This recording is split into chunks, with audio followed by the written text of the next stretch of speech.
બનાસકાંઠાના ધાનેરામાં ઓરીનો રોગ વકરી રહ્યો છે। ધાનેરા પંથકની અંદર હાલમાં 9 જેટલા ઓરીના પોઝિટિવ કેસ નોંધાયા। ધાનેરા પંથકને ચેપગ્રસ્ત જાહેર થવાની પણ સંભાવના સેવામાં આવી રહી છે, કારણ કે 9 પોઝિટિવ કેસ છે અને 37 કેસ શંકાસ્પદ છે।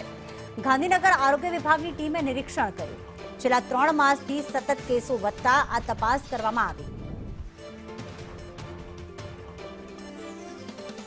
ધવલ અમારી સાથે જોડાઈ ગયા છે। ધવલ, ગુજરાતમાં આમ જોવા જઈએ તો જેમ ગાંધીનગરમાં અત્યારે ટાઇફોઇડના કેસ વકર્યા છે અને ધાનેરા પંથકની વાત કરીએ કે જ્યાં 9 જેટલા ઓરીના અત્યારે પોઝિટિવ કેસ નોંધાયા છે, આ માત્ર જે સિવિલ હોસ્પિટલ હોય કે સરકારી હોસ્પિટલ હોય એના આંકડા છે કે તમામ ખાનગી હોસ્પિટલના પણ આંકડા છે અને કેટલો વકરી રહ્યો છે આ રોગ?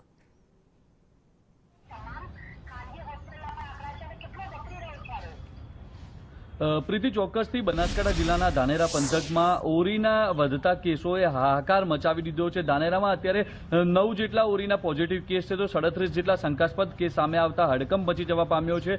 મહત્વની વાત છે કે છેલ્લા કેટલાક સમયથી જે પ્રકારે ધાનેરા પંથકમાં ઓરીના કેસો માજા વટાવી રહ્યા છે ને તેને જ કારણે સ્થાનિક તંત્ર જ નહીં પરંતુ ગાંધીનગરથી ઉચ્ચ અધિકારીઓની ટીમ દ્વારા પણ આ સ્થિતિ પર નિરીક્ષણ રાખવામાં આવી રહ્યું છે અને ગાંધીનગર ઉચ્ચ અધિકારીઓની સ્થિતિમાં આ આંકડા છે તે સામે આવ્યા છે, જેને જોતા જે પ્રકારે વિસ્તારમાં છેલ્લા કેટલાક સમયથી ઓરીના કેસો વધી રહ્યા છે, એટલે કે ક્યાંક ને ક્યાંક આ વિસ્તારો ચેપગ્રસ્ત જાહેર થઈ શકે તેવી જે સ્થિતિ છે તે પણ જોવા મળી રહી છે। મહત્વની વાત છે કે અત્યારે સ્થાનિક તંત્ર દ્વારા આ કેસો પર અંકુશ લાવવા માટે સ્થાનિક આરોગ્ય વિભાગની ટીમો તેમજ આશા વર્કરોની ટીમો દ્વારા ડોર ટુ ડોર જે છે તે સર્વે કરવામાં આવી રહ્યો છે।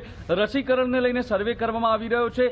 જો કે બનાસકાંઠા જિલ્લાના આરોગ્ય તંત્રના આંકડા અનુસાર અત્યાર સુધીમાં 50% જેટલો સર્વે છે તે પૂર્ણ થઈ ચૂક્યો છે, પરંતુ હજુ પણ જે વિસ્તારો બાકી રહ્યા છે તે તમામ વિસ્તારોમાં આરોગ્ય વિભાગની ટીમો પહોંચી રહી છે અને સર્વેની પ્રક્રિયા છે તે કરી રહી છે। જે બાળકો રસીકરણથી બાકાત રહ્યા છે તે બાળકોને રસીકરણ પણ કરવામાં આવી રહ્યું છે। ત્યારે કહી શકાય કે જે પ્રકારે એક તરફ બનાસકાંઠા જિલ્લાના ધાનેરા પંથકમાં ઓરીના કેસો છે તે દિવસે ને દિવસે વધી રહ્યા છે, તેને અંકુશમાં લાવવા માટે માત્ર બનાસકાંઠા જ નહીં પરંતુ ગાંધીનગરની ટીમો પણ અત્યારે મેદાને ઉતરેલી જોવા મળી રહી છે। પ્રીતિ, બિલકુલ, વધુ અપડેટ માટે ધવલ આપના સંપર્કમાં રહીશું।